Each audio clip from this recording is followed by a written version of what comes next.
Sir बिस्मिल्लाहिर्रहमानिर्रहीम शुरू करते हैं।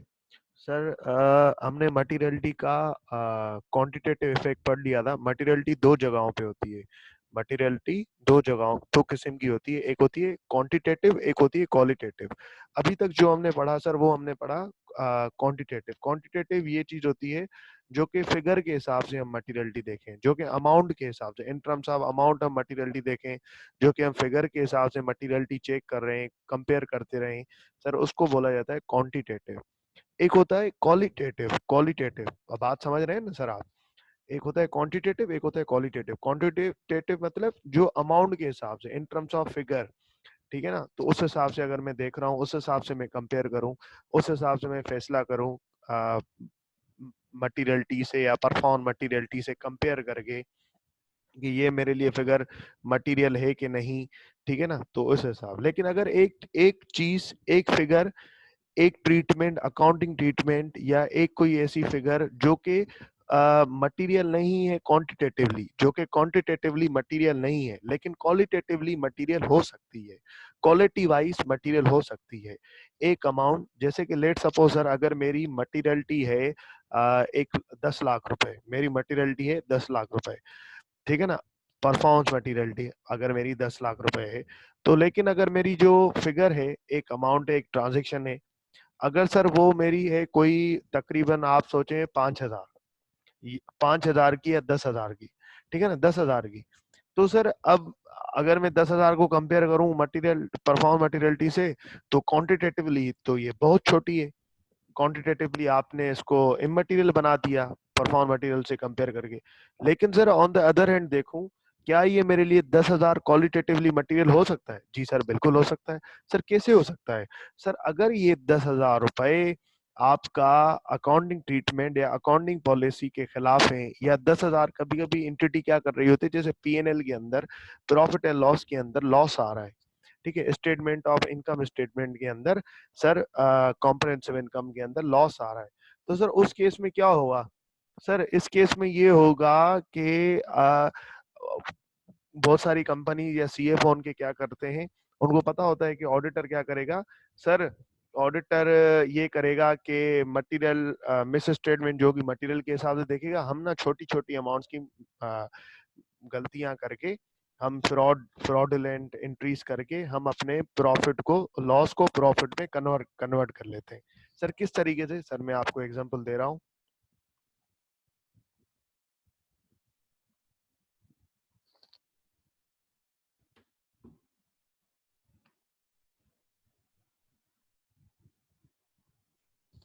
सर लेट सपोज अगर मेरी परफॉर्म मटेरियलिटी के कितने टाइप्स हैं?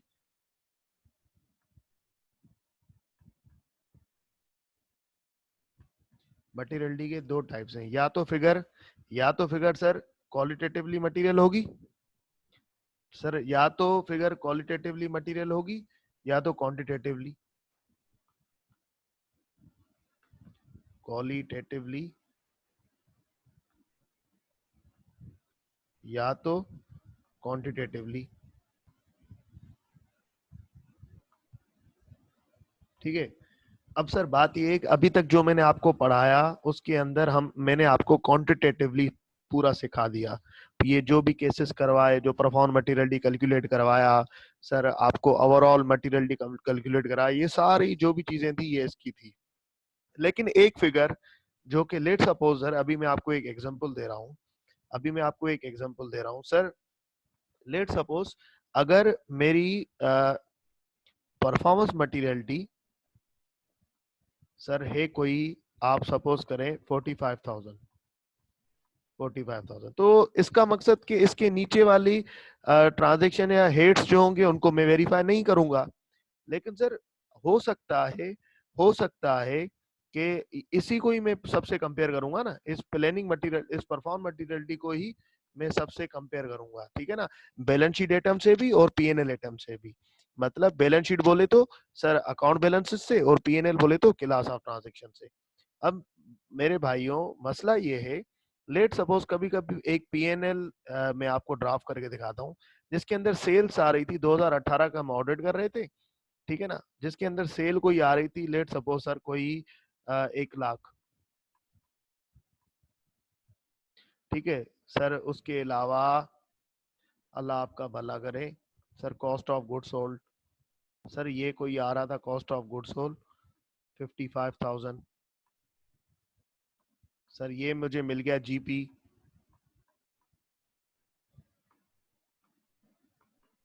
ठीक है, उसके बाद सर अगर मैं एक स्टेप आगे जाऊं सर, यहाँ पे एक्सपेंसेस जो आ गए वो सपोज करें कोई आ गए 55,000। सर ये अगर लेस किया तो ये मेरा लॉस आ गया कितने का, 10,000 का।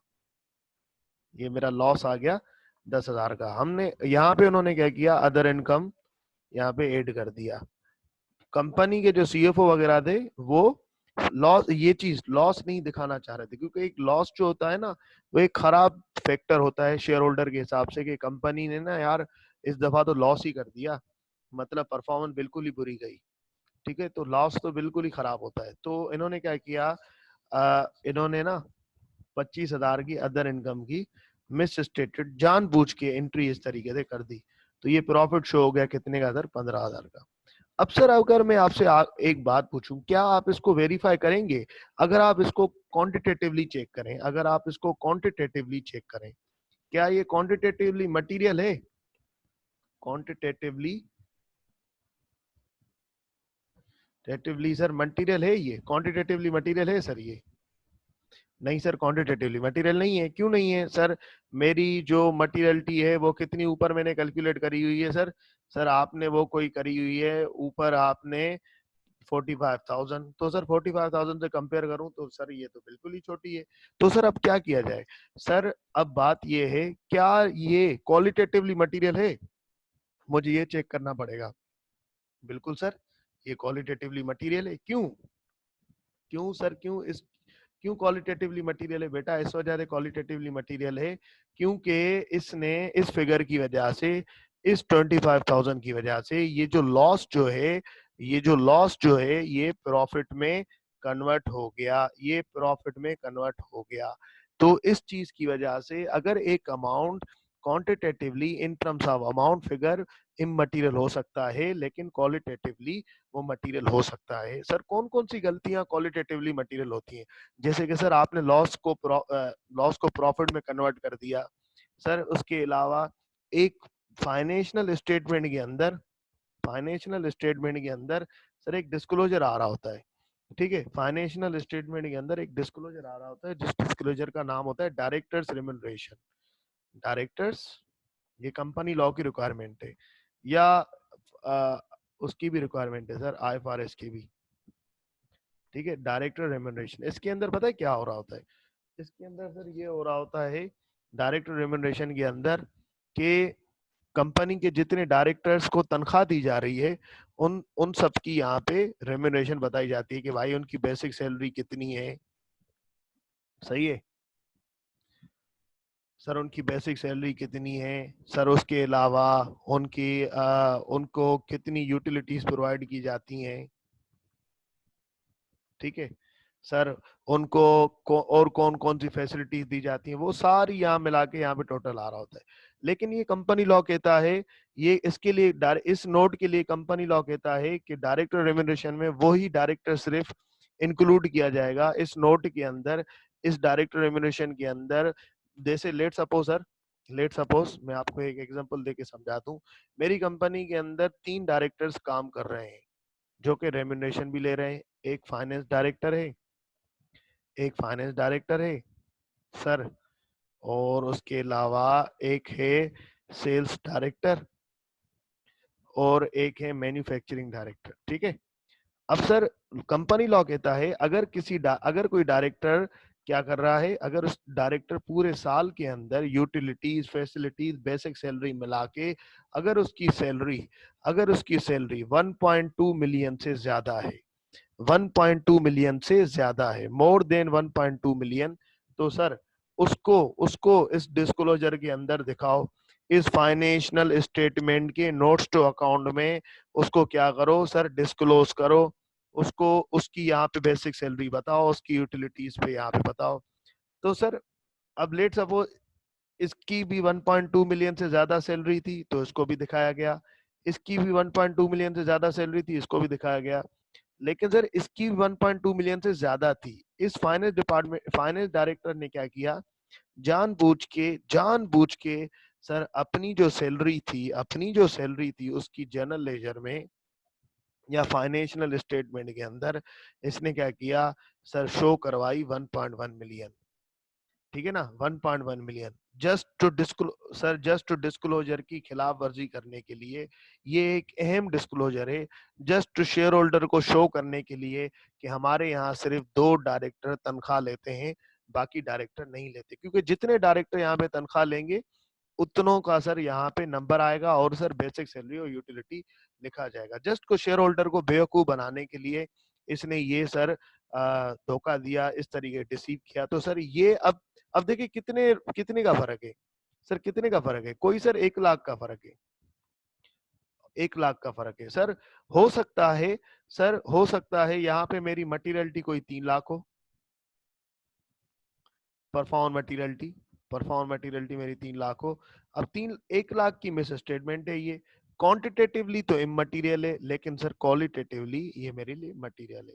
सर दूसरी चीज, मैं जानबूझ के गलत अकाउंटिंग पॉलिसी इस्तेमाल कर रहा हूँ, मैं जानबूझ के गलत अकाउंटिंग पॉलिसी इस्तेमाल कर रहा हूँ, तो वो भी मेरे लिए क्वालिटेटिव मटेरियल बन जाती है। अच्छा एक और मेन चीज बताऊं, आपने रेशोस पढ़े होंगे, ठीक है। अब होता क्या है, जब मैं बैंक से लोन लेने जाता हूँ, जब मैं बैंक से लोन लेने जाता हूं तो बैंक बैंक अगर मुझे 5 साल के लिए लोन देती है, लेट सपोज 5 साल के लिए उन्होंने मुझे लोन दिया कोई 100 मिलियन का। अब बैंक मुझे कहती है कि यार ये जो 100 मिलियन है ना, मैं तुम्हें लोन दे तो रही हूं, पर आने वाले 5 साल के अंदर तुम्हारी जो बैलेंस शीट है, आने वाले 5 साल के अंदर तुम्हारी जो बैलेंस शीट है, इसके अंदर इसके अंदर debt to sir debt to equity ratio जो होता है, इसके अंदर तुम्हारे ये जो एसेट हैं, तुम्हारे जो ये एसेट हैं, ये लाइबिलिटी से कोई 4 टाइम्स बिगर होने चाहिए, ये लाइबिलिटी से कोई 4 टाइम्स ऊपर होने चाहिए, बिगर होने चाहिए। किससे सर, लाइबिलिटी से। अब कभी कभी क्या होता है देखें, कभी कभी ये जो रेशो है ना, ये कंपनी से नहीं मेंटेन हो पा रहा होता। अब कंपनी के ये जो फाइनेंशियल स्टेटमेंट है जब ऑडिट हो जाएंगे, तो बैंक भी तो स्टेक होल्डर है ना, बैंक भी तो स्टेक होल्डर है, बैंक भी ये एफएस मांगेगा, वो चेक करेगा क्या इन्होंने ये हमारी कंडीशन पूरी की कि नहीं की। कंपनी ने, बैंक ने लिखा हुआ है, जिस दिन तुमने डेट टू इक्विटी रेशो नहीं रखा, डेट इसको बोला जाता है डेट टू इक्विटी रेशो, जिस दिन तुमने ये मेंटेन नहीं किया डेट टू इक्विटी रेशो, तो क्या किया जाएगा, तुम्हें उसी वक्त हमें लोन रीपे करना पड़ जाएगा, उसी वक्त। तो सर लेट सपोज कंपनी से क्या हो गया, कंपनी से ये हो गया कि भाईजान, ये जो कंपनी से ये हो गया कि कंपनी ने अपना रेशो कैलकुलेट किया, तो ये जो एसेट थे ना, ये रेशो 3.9 टाइम्स आ रहा था। कंपनी ने जस्ट इस अमाउंट को चेंज करने के लिए, इसको 4 टाइम्स करने के लिए अपने एसिड बिल्कुल ही माइनर अमाउंट से बढ़ा दिए, बिल्कुल ही माइनर अमाउंट से बढ़ा दिए। अब वो जो माइनर अमाउंट होगा, अगर मैं उसको परफॉर्म मटीरियलिटी से कैलकुलेट कंपेयर करूंगा तो मुझे इमटेरियल नजर आएगा, तो वो मुझे इमटेरियल नजर आएगा, क्योंकि क्वांटिटेटिवली क्वांटिटेटिवली सर वो इमटेरियल होगा। लेकिन सर अगर मैं उसको इस चीज की वजह से कि भाई तुम लोगों ने ना सिर्फ इस चीज को चेंज करने के लिए 3.9 से 4 टाइम, बैंक को बेवकूफ बनाने के लिए, बैंक को पागल बनाने के लिए, बैंक को डिसीव करने के लिए तुमने ये जो छोटी गलती जानबूझ के की है ना सर, तो इसको क्या कहा जाएगा, अगर इस तरीके की कोई गलती होगी तो सर उसको क्वालिटेटिवली मटेरियल कहा जाएगा, क्वालिटेटिवली मटेरियल, जो कि सर अमाउंट के हिसाब से छोटी है, लेकिन इन गलतियों की वजह से ये बड़ी गलती है। ठीक है ना। अब बात ये है सर कि अगर मैं थोड़ा सा और आगे बढ़ूं, और कौन कौन सी चीजें होती हैं सर, लेट सपोज कंपनी ने कोई मनी लॉन्ड्रिंग की है, कंपनी ने कोई सर लॉ की रिक्वायरमेंट ब्रीच की है। लॉ की रिक्वायरमेंट कैसे, लेट सपोज सर कंपनी ने कोई इन्वायरमेंटल लॉ की ब्रीच कर ली, या कंपनी ने किसी टैक्स लॉ की ब्रीच कर ली, टैक्स एवेजन कर लिया, तो वो मेरे लिए अमाउंट मटेरियल बन जाता है। लेट सपोज सर कम, अब ये मतलब क्वालिटेटिवली मटेरियल बन जाता है, भले छोटे अमाउंट का हो लेकिन क्वालिटेटिवली मटेरियल बन जाएगा। सर लेट सपोज कंपनी ने फ्रॉड किया है, एरर एक अलग चीज होती है, एरर मतलब गलती हो गई, फ्रॉड मतलब जानबूझ के किया। ऑडिटर का काम फ्रॉड पकड़ना नहीं है, पर अगर ऑडिटर को फ्रॉड नजर आ गया तो उस पे ऑडिटर क्या करेगा, ये पढ़ेंगे हम आयजा 240 में। ऑडिटर का काम फ्रॉड पकड़ना नहीं है, ठीक है ना, ये एक्सपेक्टेशन गैप में पढ़ा के आया हूँ सर। लेकिन अब बात ये है कि ऑडिटर ने फ्रॉड देख लिया, फ्रॉड है छोटा, छोटे से अमाउंट का, लेट सपोज कोई सर फ्रॉड है कोई तकरीबन 1.5 लाख रुपए का। अब मेरी मटीरियलिटी है कोई कितनी सर, परफॉर्म मटीरियलिटी मेरी है कोई 4.5 लाख। अब ये 4.5 लाख से काफी कम है सर, सर ये काफी छोटा सा है, पर बात ये है कि ये फ्रॉड है, मतलब इन्होंने फ्रॉड किया है, तो हो सकता है बहुत सारी जगहों पे इन्होंने फ्रॉड किया हो, तो सर ये मेरे लिए क्वालिटेटिवली मटेरियल बन जाता है। तो आ जाए सर देख लेते हैं आप qualitative material. What is qualitative materiality? Sir, qualitative materiality means ignoring the amounts of misstatement, considering its qualitative characteristic to determine whether it is material or not. ठीक है, मतलब अमाउंट के हिसाब से छोड़ देते हैं हम, किसके हिसाब से देखना शुरू कर देते हैं सर, हम देखना शुरू कर देते हैं सर उसके क्वालिटेटिव कैरेक्टरिस्टिक के साथ। Example area where material determine on qualitative basis, inadequate or improper description of an accounting policy and related party transaction। ये related party transaction क्या होता है इसको बाद में बता दूंगा, अभी छोड़ दें, इसके ऊपर पूरा आयजा आ जाएगा। Sir non compliance of legal requirement, illegal payments, money laundering, fraud, misstatement which is small in size but converts a loss into profit, takes financial figure below a certain threshold, affects a key ratio, date covenant requirement, date corner requirement वही bank वाली, direct remuneration, share capital, ये सारे example है sir, ये सारी qualitatively material बन जाती है। अगर मैं ऊपर जाऊं सर, इसके पास वेवर भी आ रहे हैं।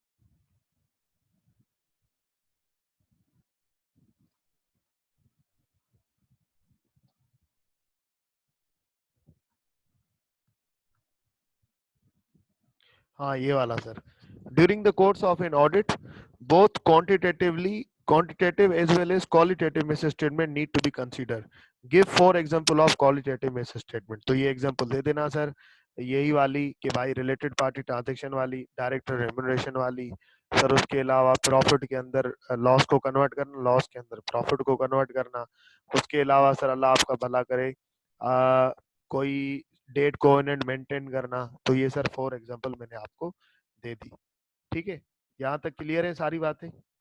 तो सर आज हम नया टॉपिक भी एक कवर कर लेते हैं, आयजा 230।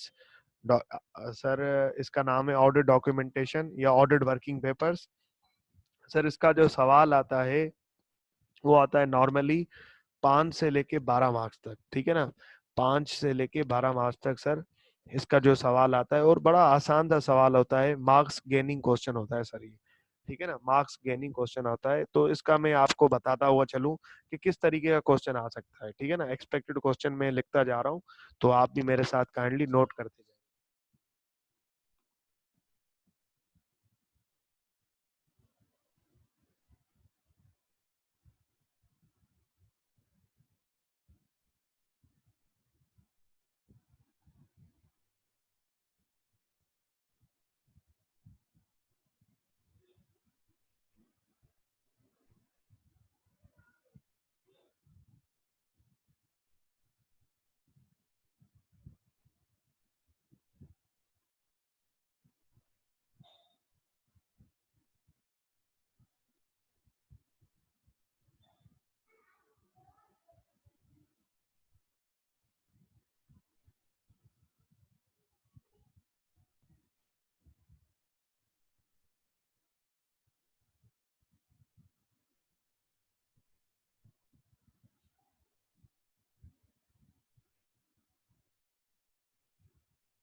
सर अब बात ये है कि मुझसे जो पेपर के अंदर सवाल पूछे जाएंगे इस टॉपिक पे वो इस तरीके के होंगे कि आपसे पूछा जाएगा कि यार वर्किंग पेपर को डिफाइन करो, उसके बेनिफिट्स या ऑब्जेक्टिव्स क्या हैं।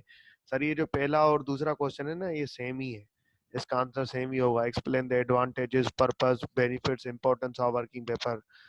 Permanent audit working paper file क्या होती है, उसके अंदर क्या कौन कौन सी चीजें रखी जाती हैं, एक गुड वर्किंग पेपर कौन सा होता है, ठीक है ना। सर उसके अलावा वर्किंग पेपर फाइल के अंदर क्या क्या चीजें आती हैं।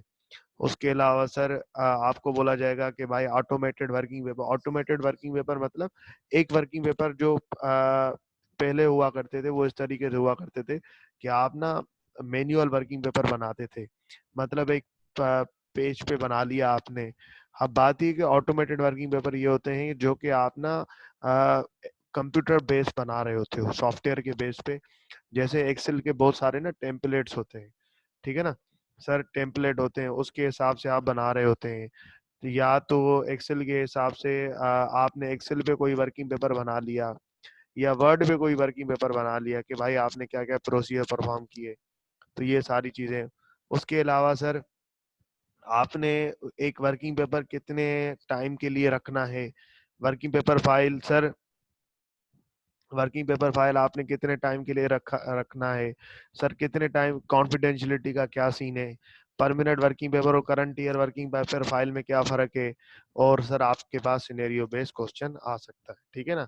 तो ये चीजें होती है। अब बात ये है मेरे भाइयों, मैं अगर आपसे पूछूं कि यार मेरे पास अगर आ, मेरे पास अगर मैं आपसे अगर पूछूं कि सर वर्किंग पेपर होता क्या है, देखो एज अ ऑडिटर हमें भी कुछ चीजें दिखानी होती हैं, हमें भी अपने पास रखना होता है कि यार देखो ना कि मुझसे अगर कोई शेयर होल्डर ने मुझ पे किसी ने केस कर लिया, या जिस कंपनी का मैं ऑडिट करने जा रहा हूँ उस पे किसी लॉ की लीगल अथॉरिटी ने बाद में केस कर लिया यार, और वो फंस गए। लेकिन अब वो ये भी तो कह सकते हैं ना, ऑडिटर को बुला सकते हैं, तुमने जो 2018 का ऑडिट किया था इसका, हमने तो 2018 में इनकी ये चीजें पकड़ ली हैं, तुमने किस बेसिस पे अपनी ऑडिट रिपोर्ट में ये नहीं दिखाया कि, तुमने किस बेसिस पे अपनी ऑडिट रिपोर्ट में दिखाया कि इनकी financial statement true and fair view दे रही है। तो हमारे बिहाफ पे भी, हमारे पास भी तो कुछ ऐसी चीजें होनी चाहिए ना यार, मैंने जो ये ओपिनियन दिया तो किस किस बेसिस पे दिया।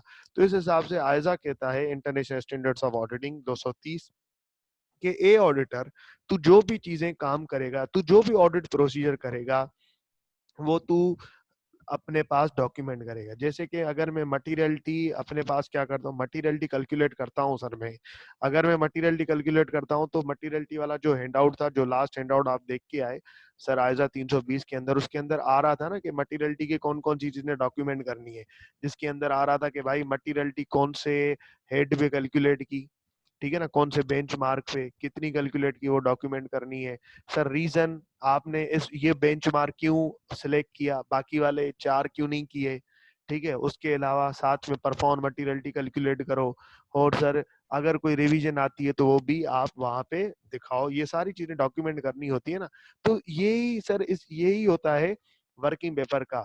सर अब वर्किंग पेपर के अंदर अगर मैं कोई हेड वेरीफाई करने जा रहा हूँ, जैसे मैं डेप्रिसिएशन एक्सपेंस वेरीफाई करने जा रहा हूँ, तो इसके लिए मैं रिकैलकुलेशन करूंगा। तो मैं सर रिकैलकुलेशन जो ये परफॉर्म करूंगा, तो ये जो भी परफॉर्म करूंगा सर वो पूरा मैं डॉक्यूमेंट करूंगा, अपने पास रखूंगा, जिसके बेसिस पे मैं कंक्लूजन ड्राफ्ट करूंगा कि सर क्या ये depreciation true and fair view दे रही है, क्या डेप्रिसिएशन के अंदर कोई गलती तो नहीं है, ठीक है ना। तो ये सारी चीजें सर मेरे ऑडिट वर्किंग पेपर के अंदर आ रही होती हैं, जो कि लॉ की रिक्वायरमेंट होती है सर, जो कि लीगल रिक्वायरमेंट होती है मेरी। और सर ये आयजा का डॉक्यूमेंट करना, ठीक है ना। सर उस हिसाब से अगर मुझे इस तरीके से डॉक्यूमेंट करनी होती है चीजें, जैसे कि अगर कोई मुझसे पूछे तो मैं इसको बता सकूं, कोई सर लीगल अथॉरिटी मुझसे पूछे तो मैं उसको बता सकूं भाई इस बेसिस पे मैंने अपनी ऑडिट रिपोर्ट पे कंक्लूजन दिया, इस बेसिस पे मैंने ऑडिट एविडेंस लिया। तो ये सारी चीजें मैं अगर मैं कोई ऑडिट एविडेंस लेता हूं तो वो भी मैं यहाँ पे लिख रहा होता हूँ कि ये ऑडिट एविडेंस लिया है मैंने, ठीक है ना। तो ये सारी चीजें। दूसरी चीज ये होती है सर, अगर नॉर्मली एक होता है क्वालिटी कंट्रोल रिव्यू, जो कि हर कंट्री के अंदर हो रहा होता है। पाकिस्तान के अंदर क्वालिटी कंट्रोल रिव्यू करता है आईकेप, वो क्या करता है सर, क्योंकि आईकेएफ क्यों करता है सर, और क्यों नहीं करते प्रोफेशनल बॉडीज, क्योंकि सर ऑडिट जो होता है पाकिस्तान के अंदर वो एक प्रोफेशनल बॉडी है अकाउंटेंसी की, वो है आईकेएफ, वो ही सर पूरा हैंडल कर रही होती है। तो सर जितनी भी फर्म्स होती हैं उनका क्यूसीआर रेटेड होना बहुत जरूरी है क्वालिटी कंट्रोल के हिसाब से। अब होता है कि आईकेएफ सर क्या करता है कि हर 3 साल में हर फर्म के पास जाता है और उनको बोलता है कि भाई तुमने जो इस साल में ऑडिट किया वो कितनी फाइल्स, कितनी कंपनीज के तुमने ऑडिट किया, फर्म्स के पास जाता है कितनी कंपनीज के तुमने ऑडिट किया। वो क्या करते हैं सर, उनको बता देते हैं हमने 3 साल के अंदर इंडियन कंपनीज के ऑडिट किए। तो आईकेएफ क्या करता है सर, वो सैंपल बेस पे उनकी कोई भी ऑडिट फाइल उठा लेता है। कौन सी वाली फाइल, वर्किंग पेपर फाइल्स। जो भी मैं ऑडिट करूंगा उन सब का ना मैं वर्किंग पेपर बनाता जाऊंगा कि भाई इन वर्किंग पेपर पे बिहार पे इस मेरे काम पे भाई तुमने काम क्या किया, ए ऑडिटर तूने क्या काम किया, तो मैं कैसे मान लूं। आईकेएफ कहता है, आयजा कहता है कि भाई तूने जो है ना ऑडिट रिपोर्ट पे सही ओपिनियन दिया है कि नहीं, क्या पता तू डायरेक्टर वगैरह मैनेजमेंट वगैरह से मिल गया हो, तूने शेयर होल्डर को चूना लगा लिया हो। तो सर इस हिसाब से तो आईकेएफ क्या करता है कि इन्होंने आयजा की बातें मानी है कि नहीं, इस पर आयजा ऑडिट किया है कि नहीं। आईकेएफ क्या करता है कि फाइल उठाता है सैंपल बेस पे और उसको आयजा के हिसाब से चेक करता है कि इस फर्म ने आयजा के हिसाब से इंटरनेशनल स्टैंडर्ड्स ऑफ ऑडिटिंग के हिसाब से ऑडिट किया है कि नहीं किया। तो सर अगर जिस फर्म ने किया होता है तो वो क्यूसीआर रेटेड बनती है, जिस फर्म ने नहीं किया होता वो नहीं बन रही होती। ठीक है, तो अब इसको थोड़ा सा देख लेते हैं, आ जाए हैंड आउट पे।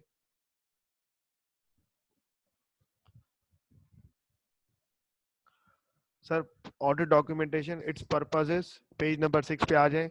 Audit documentation it's purposes and retention, इसको सर थोड़ा सा रीड कर लें। ये सर प्राइमरी पर्पज है, ये जो मैंने आपको अभी बातें बताई वही इसके अंदर सारी आ रही हैं। यहाँ तक रीड कर लें सर, एडिशनल पर्पजेस तक पूरा सा रीड कर लें सर, तो फिर आगे बढ़े हम। सर मैं क्वेश्चन नंबर 1 रीड कर रहा हूँ। You work as an assistant manager in one of the leading firm of chartered accountants. Your partner had asked you to prepare a presentation for some of the newly recruited staff. As part of this presentation, you are required to explain the nature and objectives of maintaining audit documentation. क्या होगा sir इसका answer, बताएं sir.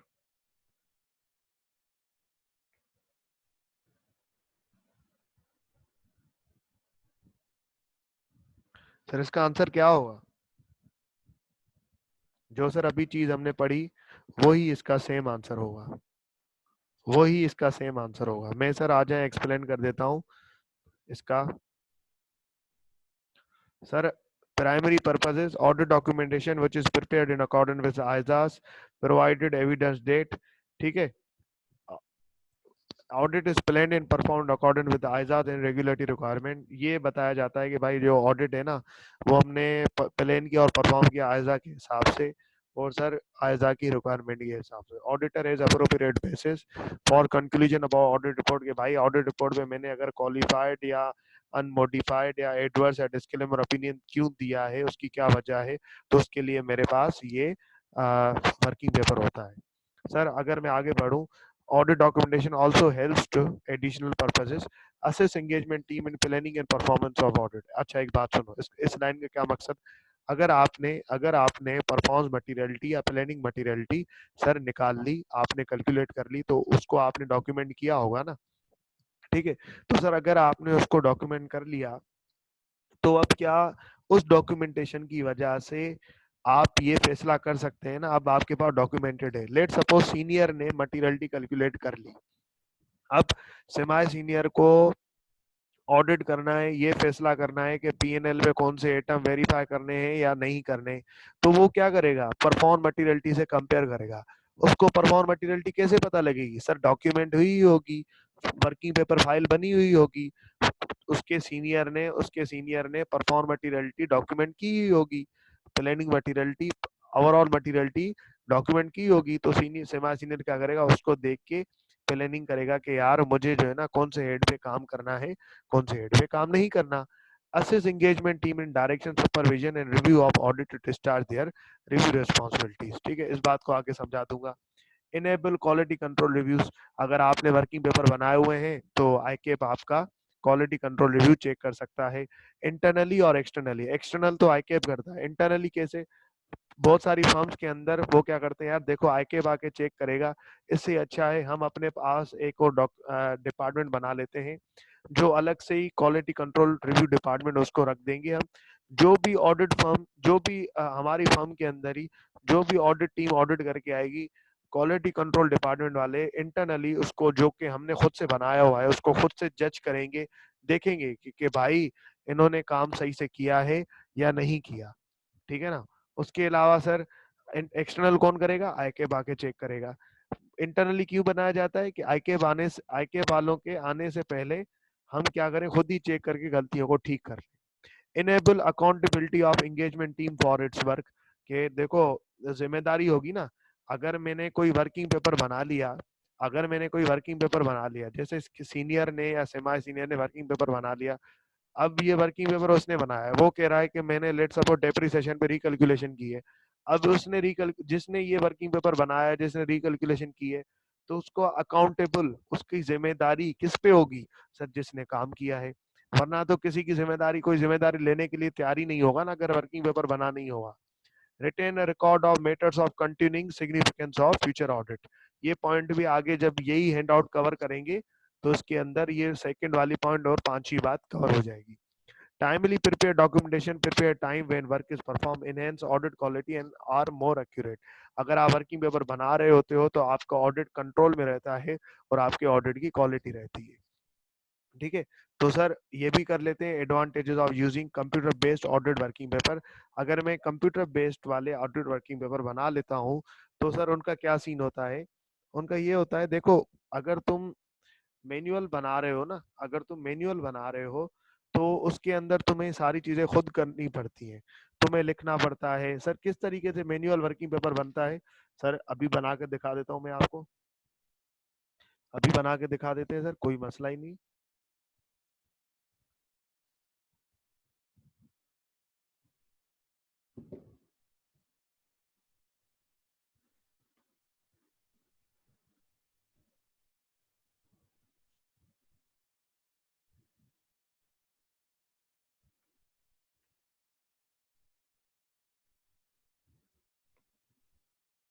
ये जो अभी चीज करने जा रहा हूँ ना, जो आपको मैंने एक्सपेक्टेड क्वेश्चन लिखवाया, contents of good working paper, तो ये ना आपको उससे याद हो जाएगा।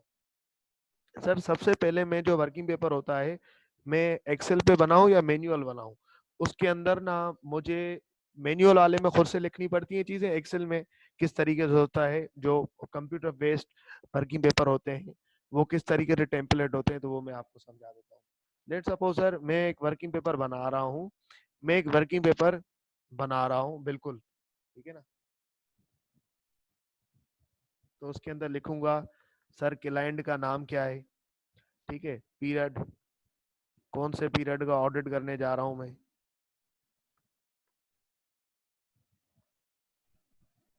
ठीक है। उसके अलावा सर सब्जेक्ट, मैं कौन से वर्किंग, क्यों बना रहा हूँ वर्किंग पेपर, कौन से हेड को वेरीफाई कर रहा हूँ, ठीक है। उसके बाद सर किसने प्रिपेयर किया,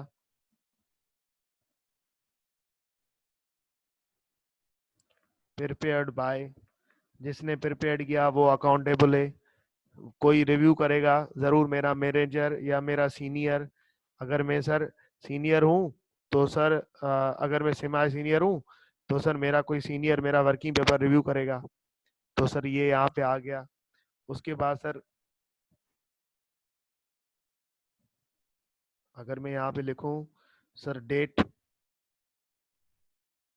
कौन सी तारीख पे ये मैंने प्रिपेयर किया, कौन सी तारीख पे सर ये रिव्यू हुआ, ये रिव्यू के सामने डेट आ गई, ये सर किसके सामने डेट आ गई, प्रिपेयर्ड बाय के सामने डेट आ गई। सर उसके अलावा मैं ये वर्किंग पेपर क्यों बना रहा हूँ, मेरा ऑब्जेक्टिव क्या है,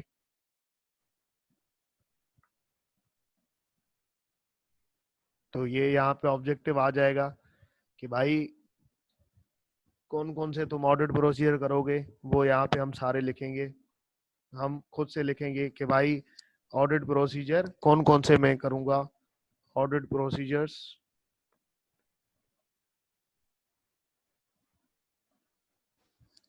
टू बी परफॉर्म्ड, कौन कौन से करूंगा वो तुम्हारी मर्जी है, तुम जो करना चाहो, तुम रिकैलकुलेशन करना चाहते हो, तुम वेरिफिकेशन करना चाहते हो, तुम जो करना चाहो सर वो तुम यहाँ पे कर सकते हो।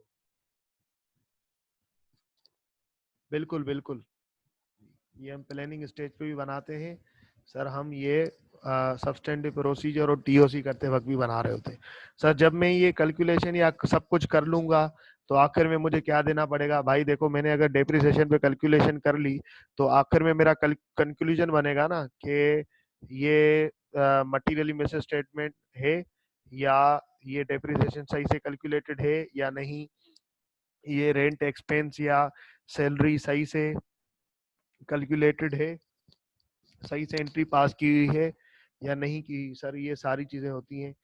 अब बात ये कंक्लूजन में मुझे लिखना होता है कि भाई मेरे इस वर्किंग पेपर का क्या कंक्लूजन है। अब सीन ये है सर, अगर मेरे पास कंप्यूटर बेस्ड वर्किंग पेपर होता है तो उसके अंदर पता है क्या होता है, उसके अंदर ना इस तरीके से टेम्पलेट बना हुआ होता है। तो जस्ट आप क्या करते हैं, बहुत सारी चीजों का जस्ट जस्ट आप क्या करते हैं, यहाँ पे नाम लिखते हैं क्लाइंट का। जैसे हमारे क्लाइंट का नाम है बाइको पाकिस्तान, बाइको पाकिस्तान सर। तो पीरियड कौन सा है सर, मेरा पीरियड है लेट सपोज जून 30। यहाँ पे मैंने ईयर एंड लिख दिया जून 30 2020। सर सब्जेक्ट क्या सर, मैं कैश एंड बैंक वेरीफाई कर रहा हूँ, कैश एंड बैंक सर, मैं कैश एंड बैंक वेरीफाई कर रहा हूँ सर। किसने बनाया सर, यहाँ पे हम इनिशियल कर लेते हैं, ऑडिट की लैंग्वेज में इसको बोलते हैं चिड़िया बिठाना, ठीक है ना सर। मेरा वर्किंग पेपर किसने रिव्यू किया, लेट सपोज एहसन सलमान ने, तो एएस, ठीक है ना सर। मैंने वर्किंग पेपर कब बनाया था उसकी मैंने यहाँ पे डेट डाल दी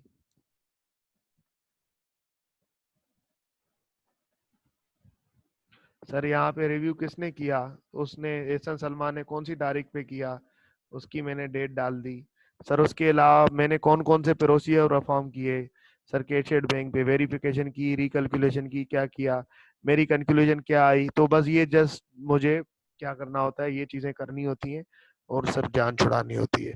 पर अगर मैं मैनुअल चल रहा होता तो मुझे ये सारी चीजें लिखनी पड़ती, क्लाइंट भी लिखना पड़ता, पीरियड भी, सब्जेक्ट भी, सारी चीजें सर। तो जो सबसे बड़ी बात, अगर इस चीज से ना, ये जो चीज मैंने आपको कवर करवाई, इससे आपके दो चीजें कवर हो गई। एक तो आपको कंप्यूटर वर्किंग पेपर जो है, कंप्यूटर ऑडिट वर्किंग पेपर, उसके अंदर आपको पता चल गया कि टेम्पलेट किस तरीके से बनता है और उसको कैसे यूज करके टाइम बचाया जा सकता है। दूसरी चीज, एक मैंने एक्सपेक्टेड क्वेश्चन आपको दिखाया था, उसके अंदर था list the contents of good working paper, या क्वालिटीज या features of good working paper. तो उसके अंदर सर आप ये बता सकते हैं कि गुड वर्किंग पेपर के अंदर क्लाइंट नेम आ रहा होता है, पीरियड आ रहा होता है जिसका ऑडिट किया जाएगा, सब्जेक्ट आ रहा होता है, prepared by, reviewed by, date of prepared by, date of reviewed by, objective of working paper and conclusion of working paper, ये चीजें आ रही होती है। अगर आप इसको देख लें 2 मिनट सुकून से तो सर आपका ये सवाल आपको अभी याद हो चुका है, ठीक है ना। अभी मैंने आपको गुड वर्किंग पेपर पढ़ाया ही नहीं है और सर आपको ये याद हो चुका है, ठीक है।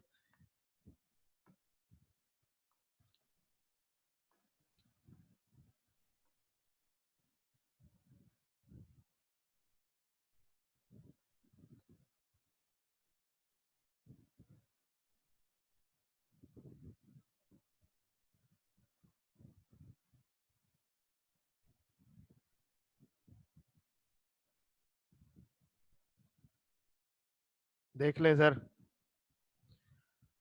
देख ले sir, assess risk of material miss statement, assess risk of material miss statement.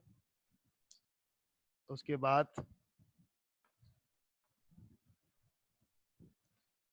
Sir ये कंक्लूजन की यहाँ स्पेलिंग सही कर लूँ मैं, वरना फिर आप कहेंगे सर ने स्पेलिंग सही गलत लिखी।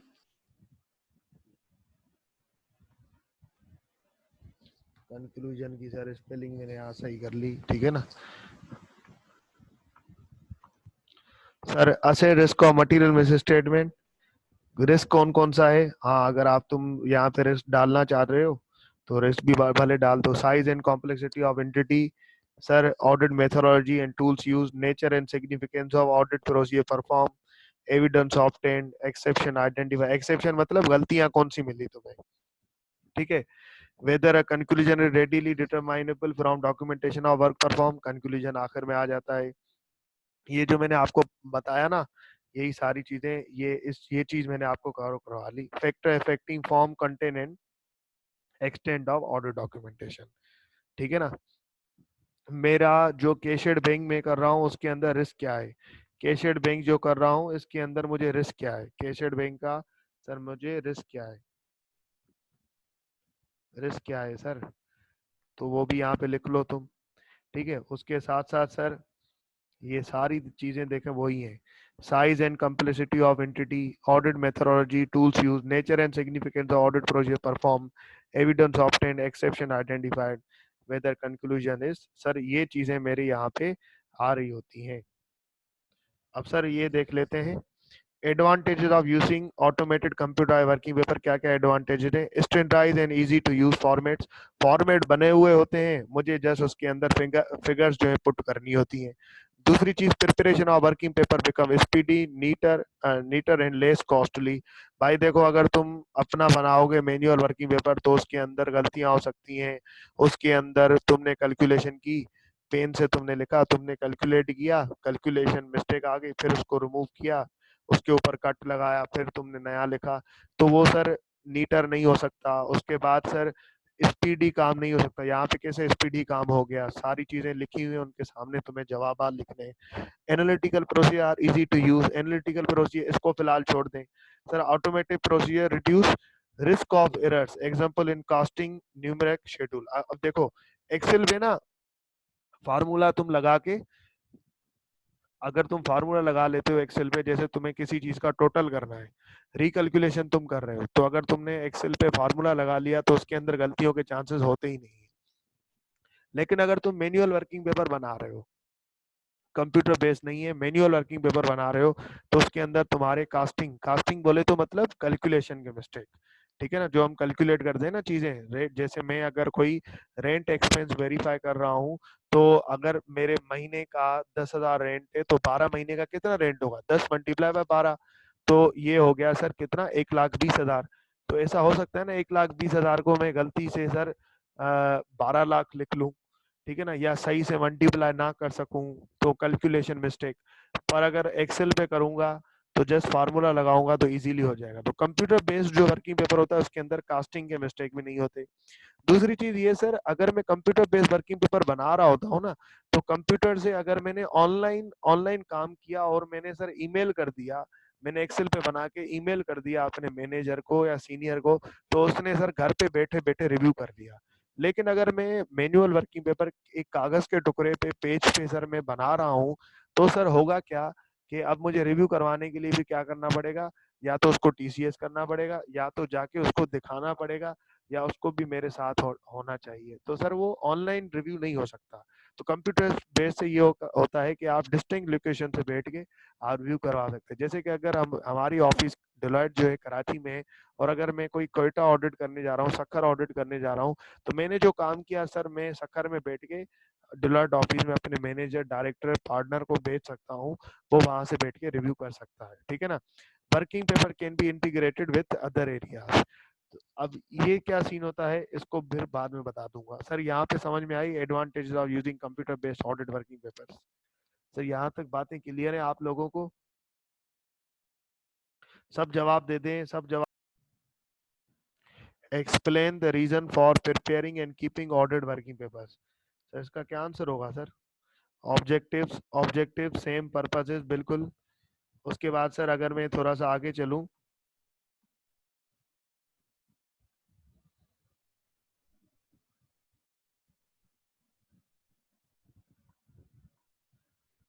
सर ये भी आपको मैंने अभी चीज पढ़वाई। Is the preparation, question number 6 read करने लगा हूं मैं। Is the preparation of working papers is an integral part of auditor responsibility, identify the factor that auditor should consider while determining the form, content and extent of audit working papers.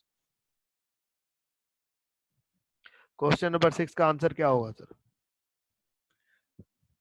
आसान अल्फाज में sir, identify से लेके working paper तक पढ़ें, आपको answer मिल जाएगा।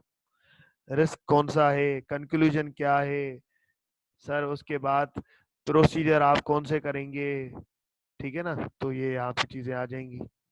उसके बाद अगर मैं बिल्कुल आसान सा सवाल आएगा सर, इसके अंदर कोई भी नई चीज नहीं आएगी।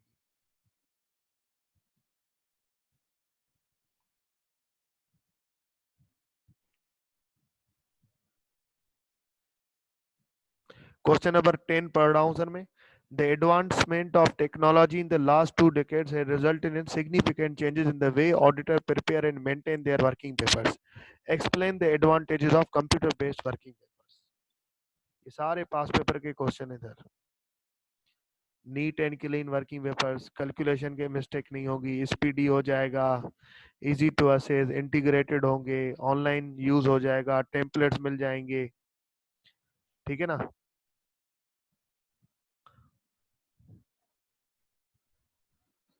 क्वेश्चन नंबर 14 पढ़ रहा हूँ sir. Preparation of working paper is ये वही सवाल है सर।